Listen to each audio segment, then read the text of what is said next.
Picture a single family that, for most of the 19th century, owned the biggest bank on earth.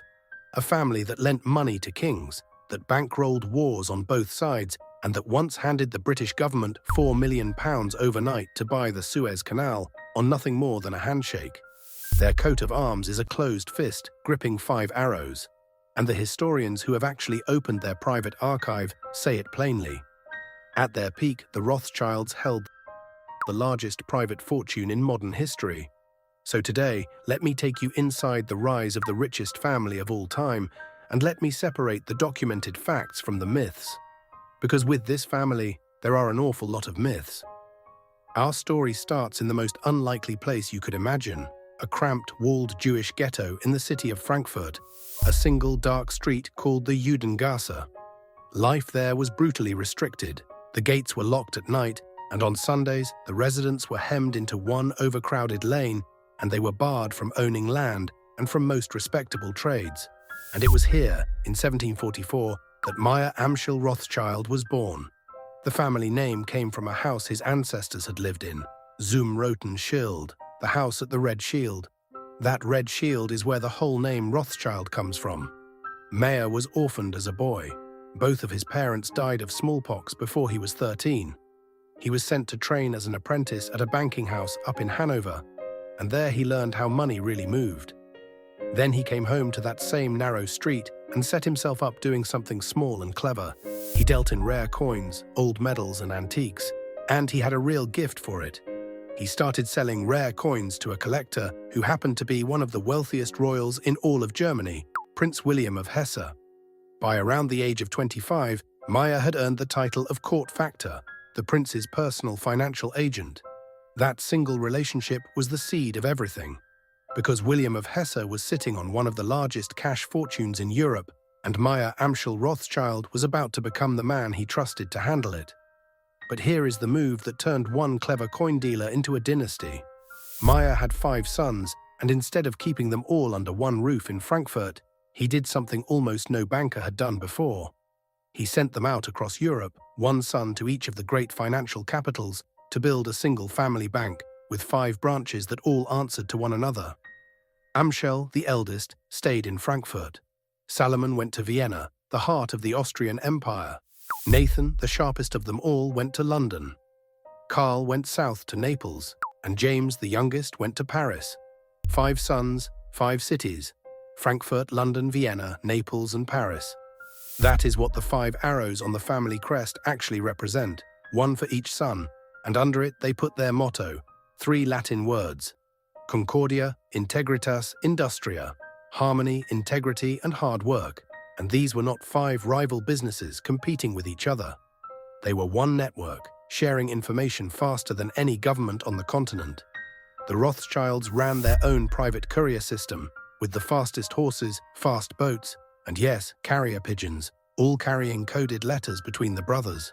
In an age before the telegraph existed, this meant the Rothschilds often knew what was happening across Europe before kings and prime ministers did. And in the world of finance, knowing something first is the closest thing there is to magic.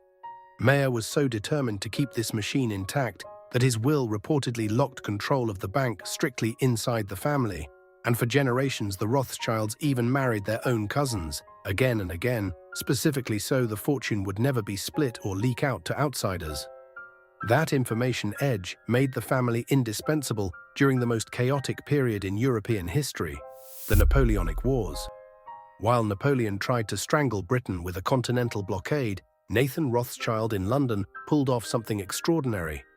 He organized a massive flow of gold smuggled across a war-torn continent to fund the Duke of Wellington's armies as they fought the French.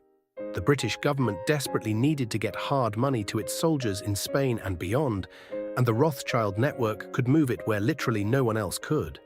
By the 1830s, the family's combined capital had grown to around £4 million. To put that in perspective, that was more than 10 times the size of their single biggest rival, the House of Baring.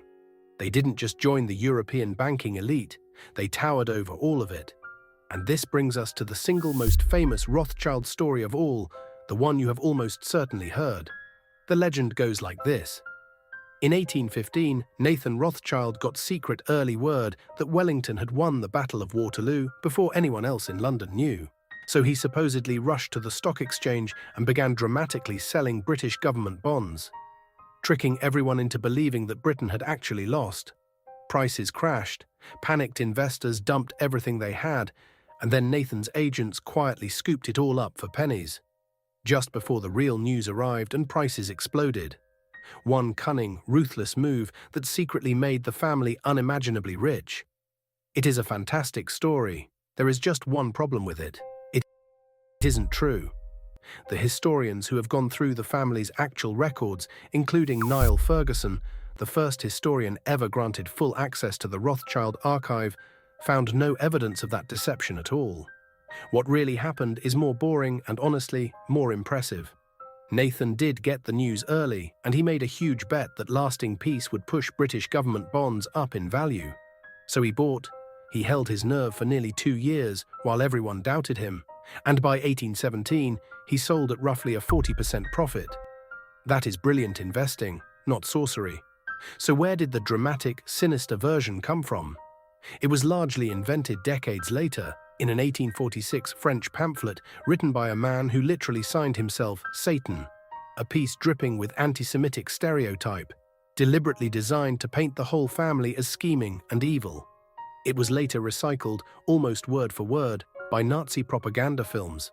I am telling you this because the Rothschilds are the single most mythologized family in all of financial history, and an enormous amount of what gets repeated about them online traces straight back to those ugly invented roots. And the truth is, the real story never needed the lies. It is staggering enough on its own. Because by the middle of the 19th century, the House of Rothschild was part of the biggest bank in the entire world, and it dominated the international bond market, the market where whole governments went to borrow money. When Britain's economy wobbled badly in 1825, and the Bank of England itself was running dangerously low on gold, it was Nathan Rothschild who supplied the coin that kept the country's own central bank afloat. Just sit with that for a second. A private family stepping in to rescue the Bank of England. Over in Vienna, Salomon helped build Austria's first great railway.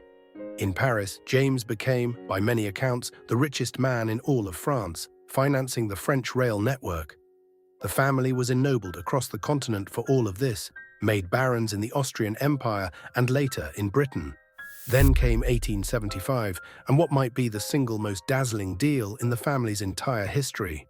The ruler of Egypt, drowning in debt, suddenly put his shares in the Suez Canal up for sale, nearly half of the entire canal. Britain wanted those shares desperately to secure its sea route to India. But Parliament was not in session, and the government simply did not have that kind of cash sitting around. So the Prime Minister, Benjamin Disraeli, turned to his friend Lionel de Rothschild and asked for £4 million immediately. Lionel advanced the entire sum on trust, and Britain bought a controlling stake in the Suez Canal practically overnight. £4 million in 1875 was the equivalent of several £100 million in today's money, lent on little more than a gentleman's word. That is the kind of power this family wielded. When an empire needed money faster than its own parliament could move, it picked up the phone and called the Rothschilds. So that is the peak. The obvious question is, what about now? How rich are the Rothschilds in our time?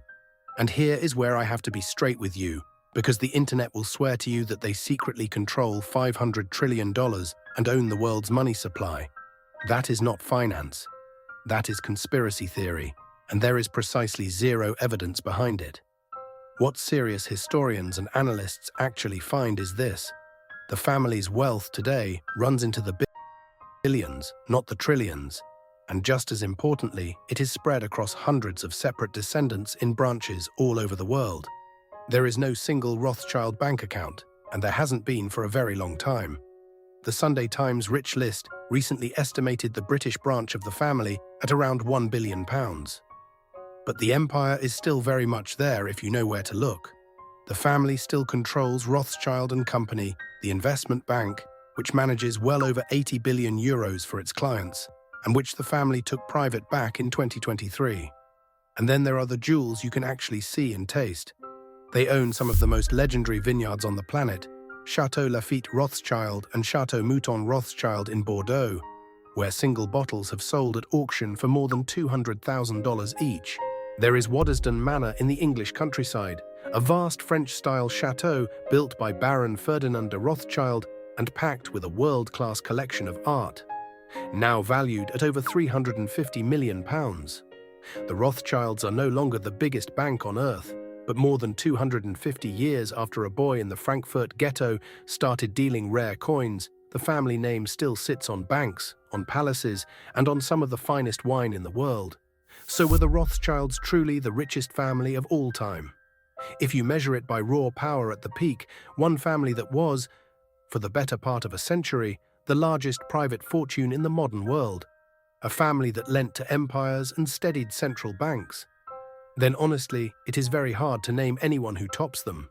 Not the old oil barons, not even today's tech billionaires, at least not yet. What began in a single cramped house at the sign of the Red Shield grew into 5 arrows pointing at 5 capitals and an empire of money that quietly reshaped a continent. I would genuinely love to know what you think. Does any modern fortune even come close to what this family built? Tell me down in the comments, and if you enjoyed this little trip behind the velvet rope, you already know what to do.